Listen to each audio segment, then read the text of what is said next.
ये कहानी है दो दोस्तों की और उनकी दोस्ती की शुरुआत हुई थी अभी कुछ दिन पहले हॉस्पिटल के कमरे से, जहां पर वो दोनों एडमिट थे। तो दोनों में से जो एक था उसको अभी कुछ दिन पहले एक पैरालिसिस का अटैक आया था, जिसकी वजह से गर्दन के नीचे की उसकी पूरी बॉडी पैरालाइज हो गई थी और वो अपनी एक उंगली तक नहीं हिला सकता था। और पूरे दिन जो भी नर्स उसके पास में आती वो उसको एक ही बात कहता कि मुझे कोई ऐसा इंजेक्शन दे दो जिससे कि मैं मर जाऊं, अब मैं और जीना नहीं चाहता, ऐसी जिंदगी का मैं क्या करूं। तो उसका जो दोस्त था उस कमरे में, क्योंकि वो चल फिर सकता था, तो रोज सुबह और रोज शाम को उस कमरे में खिड़की थी, उसके पास में जाकर के खड़ा हो जाता और अपने दोस्त को बताता कि उस खिड़की के बाहर क्या चल रहा है। बिल्कुल नीला आसमान है, सफेद बादल है, हल्की हल्की हवा चल रही है और कुछ पंछी उड़ रहे हैं। एक बहुत ही सुंदर बीच है जहां पर कुछ बच्चे मिट्टी के घरौंदे बना रहे हैं।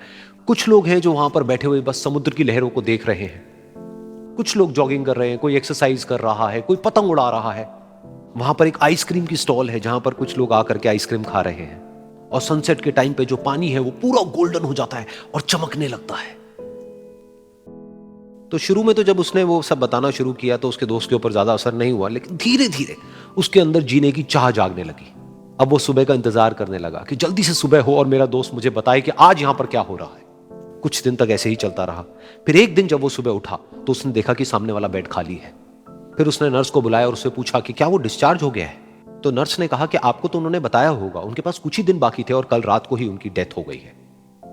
ये सुन करके उसके अंदर की उम्मीद पूरी तरह से टूट गई, क्योंकि सिर्फ उसका दोस्त ही था जिसने उसको बाहर की दुनिया से जोड़ा हुआ था, जिसकी वजह से वो जान पाता था कि बाहर क्या हो रहा है और ये दुनिया कितनी खूबसूरत है।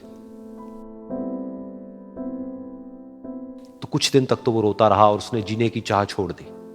लेकिन दूसरी ही तरफ से उसके अंदर कहीं ना कहीं एक नई चाह पैदा हुई कि काश मरने से पहले एक बार मैं खुद अपनी आंखों से देखूं इस खिड़की के बाहर कि दुनिया कैसी है। जैसे जैसे उसकी ये चाह बढ़ने लगी, उसको अपने अंदर एक अजीब सी एनर्जी महसूस होने लगी। और फिर एक दिन उसने अपनी पूरी ताकत लगा दी और किसी तरीके से वो बेड से नीचे गिरा और पकड़ पकड़ करके किसी तरह से उस खिड़की तक पहुंचा। फिर उस खिड़की को पकड़ करके वो खड़ा हुआ और खिड़की के बाहर देख लिया। लेकिन खिड़की के बाहर देखते ही वो गुस्से से भर गया। उसने जोर से नर्स को आवाज लगाई और जैसे ही नर्स आई उसने नर्स से पूछा, ये तुमने क्या किया, ये खिड़की के बाहर काली दीवार क्यों खड़ी कर दी। तो नर्स को समझ नहीं आया वो क्या बोल रहा है और वो बोली कि मुझे 5 साल हो गए हैं यहां पर, जब से मैं आई हूं तब से तो ये काली दीवार यहां पर है। तब जाकर के उसको समझ आया कि उसका वो दोस्त उससे झूठ बोल रहा था।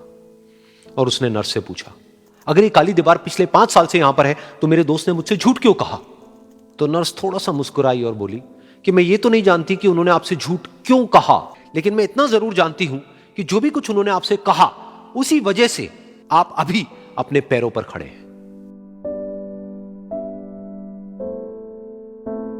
तो इस कहानी से हमको यह सीखने को मिलता है कि जो हमारे शब्द हैं, जो हमारे वर्ड्स हैं, जो हम अपने मुंह से बाहर निकालते हैं, उसमें इतनी पावर है जिसकी कोई हद नहीं है। वो किसी आदमी को गिरा भी सकते हैं और उसको उठा भी सकते हैं। तो अब आपके ऊपर है कि आप अपनी इस पावर को यूज करते हो या मिस यूज करते हो।